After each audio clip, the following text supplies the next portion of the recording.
Kemi was well known in her neighborhood, but not for the best reasons. People didn't admire her because she was rich or successful. They simply couldn't forget her habit of borrowing things. She lived in a small one-room apartment in a face me I face you compound in Lagos.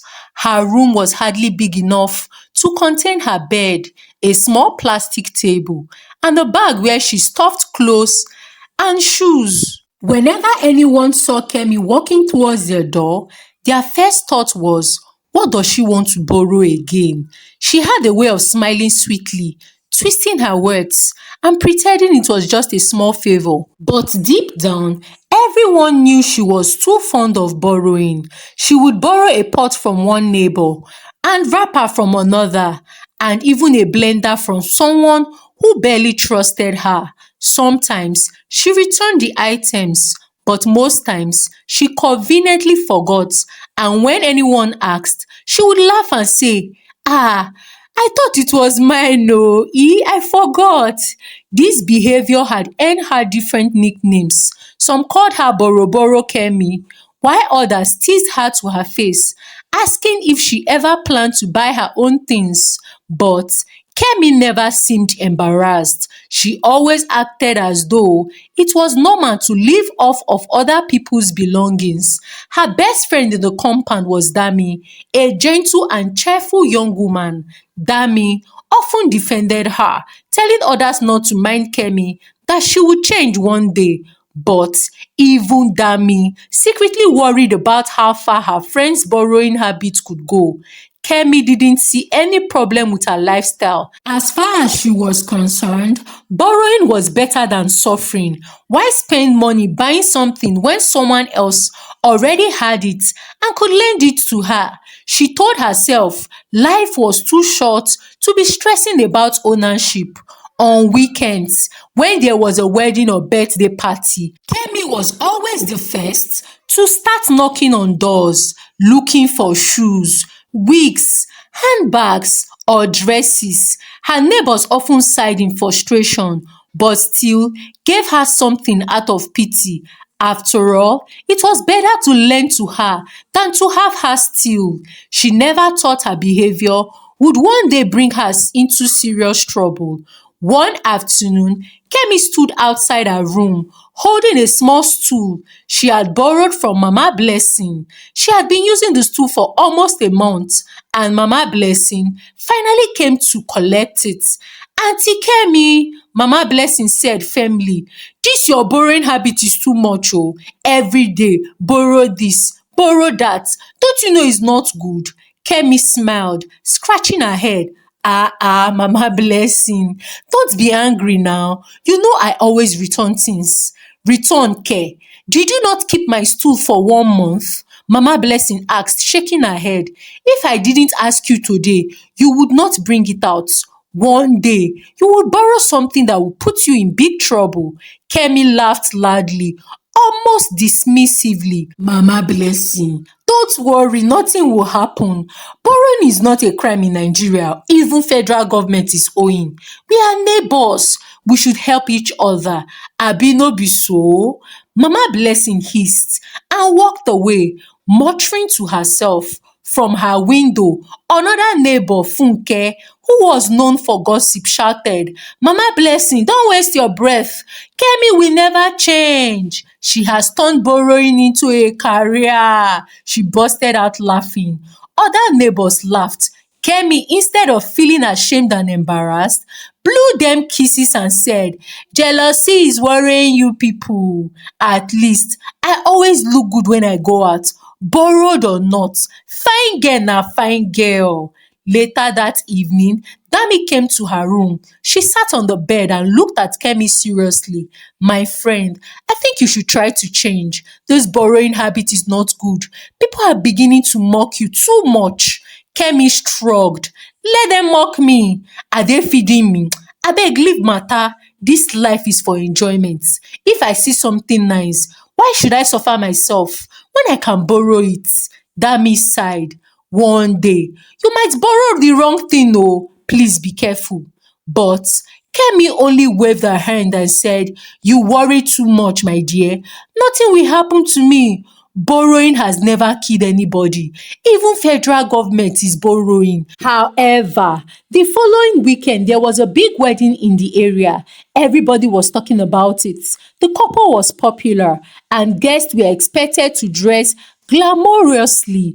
Kemi was excited, but faced one problem. She had nothing fancy to wear.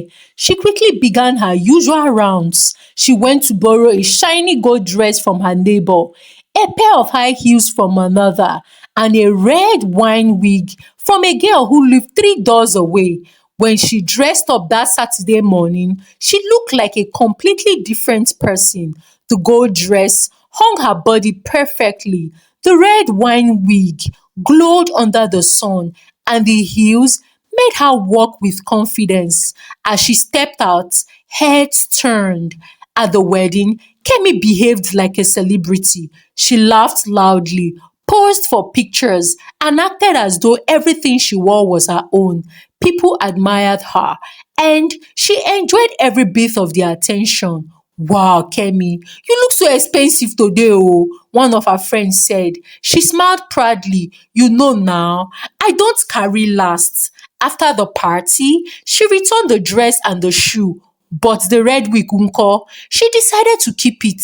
When the owner later asked, Kemi simply said, I thought you dashed me oh." The girl was too shocked to argue and simply left her. Kemi added the wig to her small collections of borrowed items that had now become hers. She felt smart. She felt like she had outwitted everyone. One hot afternoon, Kemi sat outside, fanning herself. She was tired and restless. Then her eyes fell on something bright hanging on the clothesline across the compound. It was a bikini underwear set, pink and colorful, with tiny flower design. It belongs to Dami. Kemi's heart skipped with excitement. She imagined herself wearing it, looking attractive at a poolside or at the beach. She had never owned swimwear before. Each time she was invited to a pool party, she found excuses not to go because she didn't have proper clothes for it. But now she thought her problem was solved. She stood up and admired the bikini more closely. Chai, this thing fine no be small oh, I must wear it one day, she whispered to herself. From that day, she kept imagining herself in the bikini. It became a secret desire in her heart.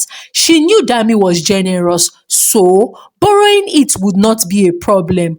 All she needed was an opportunity. It was a Thursday afternoon when Kemi received a phone call from a friend. "Kemi, there is a big pool party happening this Saturday oh. You must come, won't you? Everybody will be there. It will be mad fun." Kemi almost screamed in excitement. She had always wanted to attend a proper pool party, but the thought of not having a bikini had always stopped her. Now she remembered the pink one on Dami's line. Her heart raced. She quickly rushed to Dami's room. "Dami, please, I need your help. It is an emergency oh," she began, sounding usually humble. Dami looked at her curiously. "What is it this time? You know that fine pink bikini you have? Please, can you lend it to me? I was invited to a pool party on Saturday. Abeg. This one is very important to me oh. I promise to return it immediately." At first, Dami was shocked. How can someone want to borrow pants and bra in disguise for a bikini? Kemi, you know you don't always return things quickly. This one is delicate oh. You know it is more of an underwear. It is an underwear. I don't usually lend my undies out. Kemi clasped her hands together. "Please, Dami. You know you are my best friend in this compound oh. Don't disappoint me. I swear, I will bring it back in good condition. Just this once." Kemi pleaded like a child, begging for sweets. Dami sighed. She didn't want to disappoint her friend. "Okay, but please, take care of it. Don't stain it. Don't lose it. Promise me." I promise, Kemi said quickly, already beaming with excitement. Saturday came like a dream. Kemi woke up early, fuming as she prepared. She wore the bikini under a light gown, packed her hair into a bun, and borrowed a pair of sunglasses from yet another neighbor. At the pool party, she felt like a superstar the moment she removed her cover up and revealed the pink bikini. Heads turned, people whistled and clapped. Wow, see babe now, someone shouted. Kemi, you look hot, another said. Her skin glistened under the sun, and the pink color stood out against her dark complexion. She dived into the water gracefully, laughing as she swam from one end of the pool to another. When she got out, she posed dramatically, flipping her wet hair backward while the bikini clung perfectly to her body. Phones came out, pictures were snapped. Kemi smiled into every camera. She was in her element. She danced to the music, sipped drinks, and moved from one group to another, ensuring that everyone noticed her. For those few hours, she forgot her one-room apartment, her unpaid bills, and her constant dependence on others. All that mattered was that she looked rich and glamorous. Babe, you are too fine, one of her friends told her. This bikini is fire. Where did you buy it? Kemi grinned proudly. From a boutique, oh. Very expensive one, I must say. You know I don't do cheap things. It was a lie, of course, but she said it so confidently that no one doubted her. By the end of the party, she was exhausted but satisfied. She had achieved what she wanted, admiration and attention. She carried herself home like a queen, unaware of the storm that was waiting for her. That night, as Kemi lay on her bed, she felt a slight itch on her thigh. She scratched it lazily and turned to the other side. Minutes later, the itch spread to her stomach. She scratched again, frowning. Maybe it's mosquito or the chlorine from the pool water, she murmured. But by the time she closed her eyes, the itch had traveled to her back, her arms, and her neck. She sat up suddenly, irritated. She switched on the bulb and looked at her skin in the mirror. No rashes, no marks, just her normal skin. Still, the itching continued. She rubbed coconut oil, hoping it would suit her, but it didn't help. By morning, she had barely slept. The itching was worse, and her body felt hot. Kemi dressed hurriedly and went to buy a soap and cream from a chemist. The woman at the shop told her it was probably an allergy. She gave her some tablets. Kemi took them immediately, but instead of relief, the itching spread like wildfire. By evening, she was rolling on her bed, scratching and crying. What is happening to me? She groaned. Her neighbors could hear her restless movements, but none came to check on her. Maybe they were already tired of Kemi and her ways. By the next day, her skin began to swell in patches. She wore long clothes to cover herself, but she couldn't hide her discomfort. For the first time, fear gripped her. The itching became unbearable. Kemi could not sleep at night. She scratched her body until her skin bled. She cried until her eyes were swollen. Her once cheerful face now looked pale and tired. She tried everything she could think of. She soaked herself in cold water, rubbed different creams, and even used lime mixed with salt. When someone suggested it, nothing worked. The worst part was that she couldn't tell anyone the truth. She couldn't admit that the bikini she wore proudly at the party was borrowed. Instead, when her friends asked what was wrong, she claimed she had caught an infection from the pool water.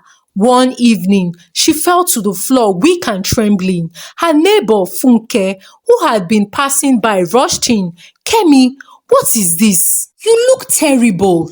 Kemi wept bitterly. I don't know. I can't stop itching. I can't sleep. I feel like I'm dying. Funke shook her head. This is serious. You need to go to the hospital. And so, Kemi began a new journey, one that drained her pockets and her strength. She went from one hospital to another, explaining her symptoms. Doctor prescribed drugs, injections, and creams. She swallowed bitter tablets and endured painful injection, but nothing worked. However, the following day, Kemi had knocked on Dami's door severally, but no response. She peeped through the window. The room was empty. A neighbor, Mama Titi, informed her that Dami had moved away from the compound and had relocated to another city. Kemi, I thought Dami is your best friend in this compound, so you're not aware. She moved out 3 days ago. The news of Dami's sudden departure shook Kemi to her core. She could hardly believe it.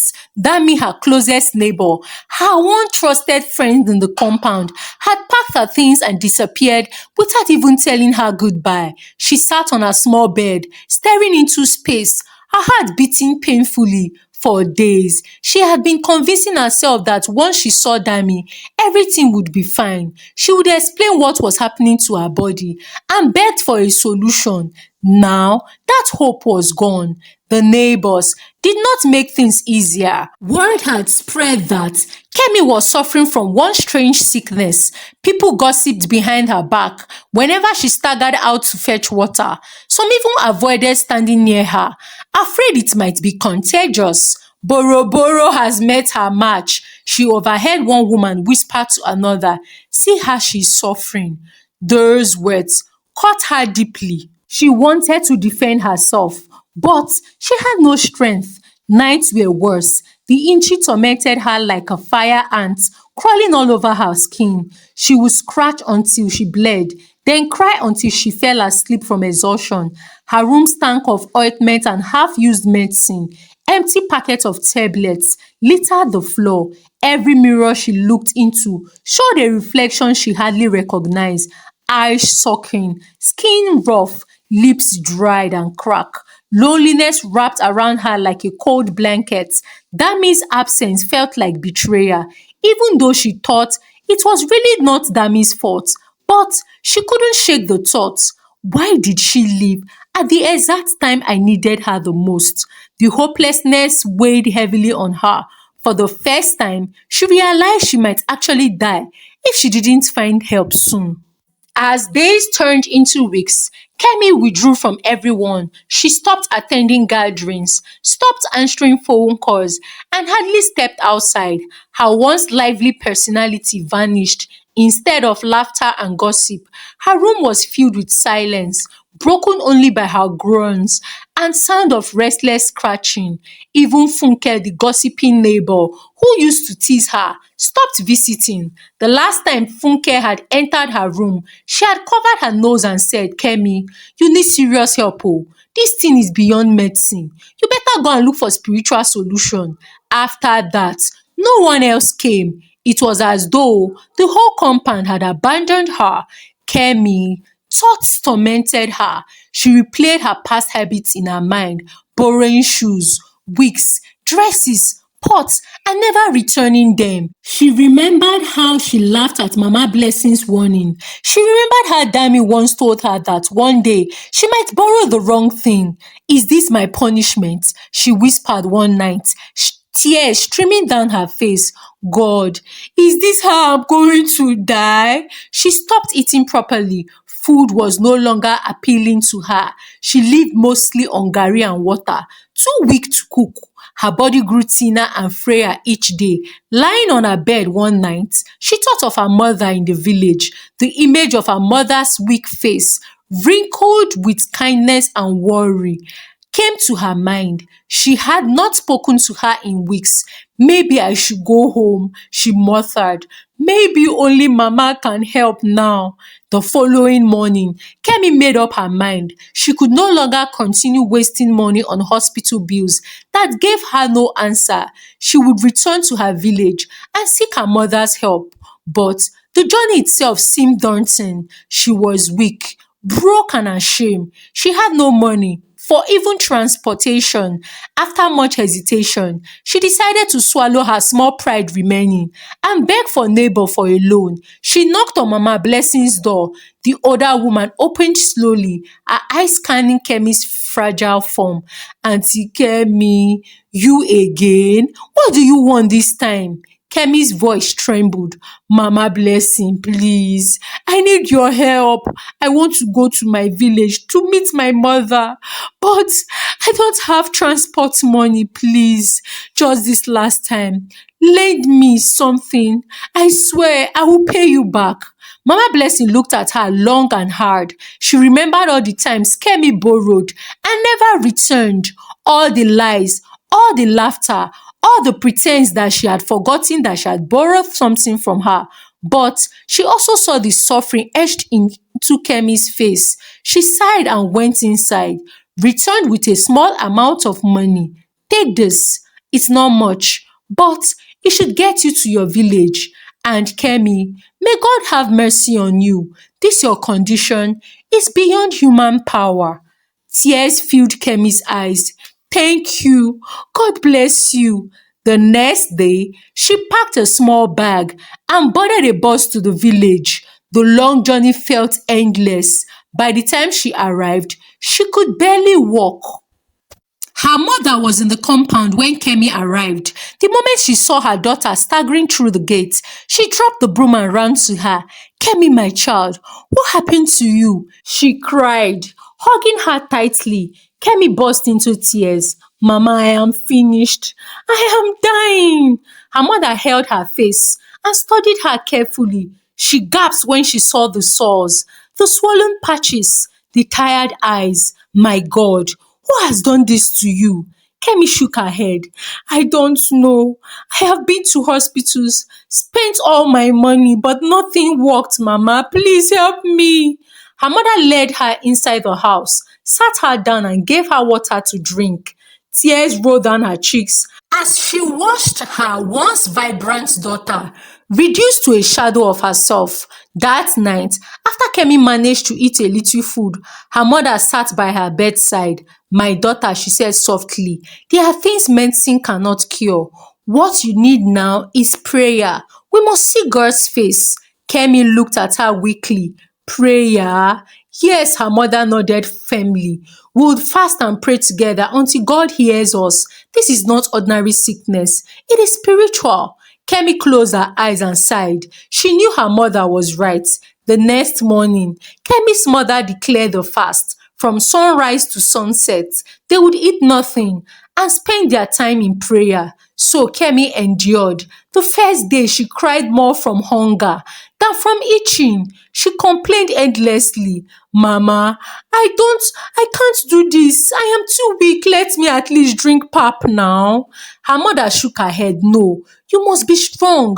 Healing does not come without sacrifice." By the second day, the hunger and the weakness felt unbearable, but her mother continued praying loudly, walking around the room with her Bible in hand, calling on God to have mercy on her daughter. Sometimes, Kemi dozed off, only to wake up scratching violently again. She would groan, "Mama, this thing is killing me, oh, I can't survive it." Her mother would place her hands on her head and pray even harder. "You will not die, Kemi. You will live to testify. Kemi, don't give up. God's fighting for you. Just hold on." And so, despite her weakness, despite her love for food, despite her doubts, Kemi pressed on. That night, as her mother prayed loudly, Kemi drifted into another strange dream. She saw herself back at the pool party, dancing proudly in the pink bikini. But suddenly, the laughter around her turned to mocking. People pointed at her and shouted, "Thief, Boroboro, pretender." The bikini caught fire and her body burned with it. She woke up screaming, her skin crawling more violently than ever. Her mother knelt beside her, holding her tightly. "It is a sign, Kemi," she said firmly. "The spirit of covetousness and pride is leaving you. Hold on." From that night, Kemi's recovery began, slowly but surely. Her skin cleared, the sore dried up, and swelling reduced, and her strength returned. Each day, she woke up feeling better than the last. For the first time in weeks, she could sleep through the night without scratching. She could eat without fear. She could walk around the compound with her head lifted. Her mother continued to pray and guide her, reminding her that healing was not only for her body, but also for her soul. Kemi, you must never go back to your old ways, she said one morning. Borrowing without returning, coveting what belongs to others, pretending to be what you are not. That path leads only to destruction. You have seen it yourself. Kemi nodded humbly, tears filling her eyes. Mama, I have learnt my lesson. I will never be that person again. When Kemi returned to Lagos weeks later, she was a completely different woman. Her neighbors were shocked to see her looking healthy again. They had thought she would die. Some even whispered that she must have gone to a powerful native doctor. But Kemi didn't care about their gossip anymore. She no longer knocked on people's doors to borrow things unnecessarily. Instead, she began working small jobs to earn money. She used it to buy her own belongings one by one. Her old friends, who expected her to come back to her flashy show-off lifestyle, were surprised when she ignored invitations to parties. She preferred to stay home, working and saving. For the first time in her life, she discovered the peace of living within her means. Thank you for watching this story. I hope you've learned some valuable lessons while watching. Kindly share with us the valuable lessons you have learned in the comment section as we interact. Subscribe to this channel if you're not already subscribed. Like this video please, and kindly share out this video to your loved ones. Until I come your way again with another story, for now, from me, it is bye.